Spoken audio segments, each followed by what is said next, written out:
The next technique in the Kenpo Karate for Christ third round curriculum is encounter danger.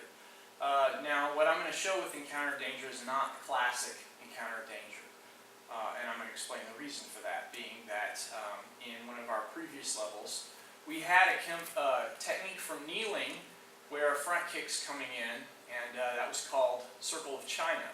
And Circle of China is so closely related to encounter danger. Circle of China is actually the kind of Tracy's equivalent of encounter danger. So again, you've got these two separate systems of Kenpo, and what I'm doing is bringing them together in a way that doesn't have that redundancy. Well, if I taught encounter danger the way the Parker system does it classically, it would be a little redundant because the way it finishes is exactly like what we've already done with Circle of China.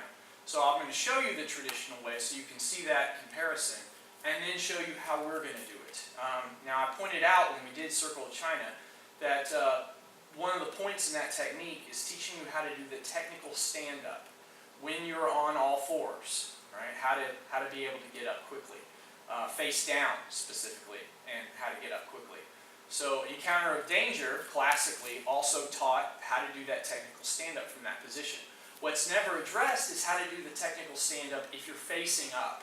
So we're going to utilize encounter danger, making a few alterations. It'll still have the heart and soul of what encounter danger is, but we're going to utilize it if we're facing up, as opposed to turned, where we're facing down and we're on all fours. So again, let's go back a step and look at Circle of China.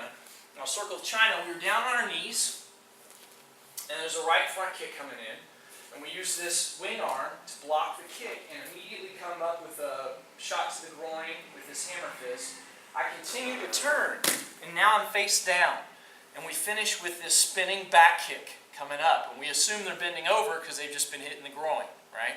So they're leaning down anyway, and you can drive that back kick up towards their head, up towards their abdomen, whatever you're available to get there. And then the important part for the stand-up is I place the left hand next to the left foot. I go to stand up, threading the right foot through, and then I can start my full cover out. Right? So that was our Chinese Circle of China. So with encounter danger, as it was originally taught, it's a push from the front, where a high push, two hands, where we don't catch them as we do with like thrusting wedge or flashing daggers, where we're able to split this idea. The push catches us off guard. It's going to take us down this time. So they shove and we fall. All the way to the ground, you fall with a backward break fall. So as you fall back, both hands come out, slapping down to the mat, so that as we're creating a wider surface that way as you sit back. And let the force of that fall, instead of going into your tailbone or anywhere along your spine, it kind of, you spread it out on a larger surface area. Again, it's like dropping that plate. If you have a glass plate and you hold it vertically and you drop it, it hits on an edge, it's going to shatter. If you turn it and you drop it horizontally and it falls, that surface area is wider, so that impact can spread out, and it may not necessarily shatter because it's not hitting on the edge. We want the same thing here. We want a wider surface area. We're spreading the force out as we fall back. Now, immediately after we hit the ground, boom, you come up and we're kicking towards the knee, right, with the left foot. So left foot can turn out a little bit this way, kind of like doing an inward side kick, and that way we can kick here into the knee. You want to come up onto your left side arm here to kind of give you support. Otherwise, you kick, you bounce right off of them. You need some kind of foundation to kick from. The other foot wants to be flat as well. I want my right foot flat on the ground. I want my left arm flat on the ground. So I've got these two foundation points. And from there, I can kick pretty strongly with the left foot. Right? So they're coming in after they push. They continue to come forward. And right on their right knee, boom, they get this kick. Now classically, with encounter of danger from here, I would roll onto all fours again. And doing that, if we kick them in the knee, boom, that brings them forward some. We would use a combination of what would be a roundhouse kick and a side kick. Side kick usually drives in straight. We're going to have the position of a side kick, but we're going to come at the angle of a roundhouse kick. It's called a slicing side kick. and that would cut straight across their abdomen here. And in doing so, that also creates the momentum I need to roll over onto all fours again. And again, it will finish with that back kick, plant next to the left hand, thread the right foot through, technical stand-up as we get up. All right? That's the classic way of doing counter danger. Now, here's the adjustment we're going to make. We're already face up. We're going to do our technical stand-up from that position, because otherwise, there's not a way in the classic American or Tracy system that that's practiced here. So we are making an adjustment to encounter danger for the sake of showing both face down and face up way to do the technical stand-up.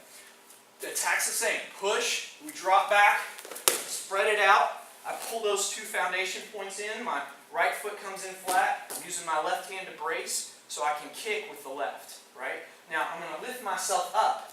After we kick with the left here, lift your, pushing off of your right foot and pushing up with your arm. You want to be able to lift yourself up so we can actually, instead of threading the right leg this time, we're going to thread the left. So we kick, we want to be able to pull the left leg through this space. So if you stay on the ground, that won't work, right? So after you kick, you've got to come up, and I'll go from my forearm here up to here after the kick. So I can lift myself high enough to then thread this left foot through that hole, through that space, and step back and come up to fighting stance. Now, instead of that slicing side kick, that's not necessary now, we kicked them in the knee, I'm going to go with a traditional replacement side kick. And as we knock them back, finish with that spinning back kick that's still part of the encounter danger technique, but we've already done our technical stand-up, and then our full cover out at 6 o'clock. So this is the Kenpo Karate for Christ, third brown version of encounter danger. Again, they push you from the front, we drop back, boom, feet flat, right flat, left arm flat, so I can kick, lift myself up to step through with the left and come to standing. Right? And then we're going to replacement, side kick with the right, spinning back kick with the left, full cover out. That's encounter danger. One more time, encounter danger, they push, we fall. Kick, thread, up, side kick, spinning back kick, full cover out. That's encounter danger, and that is for third brown.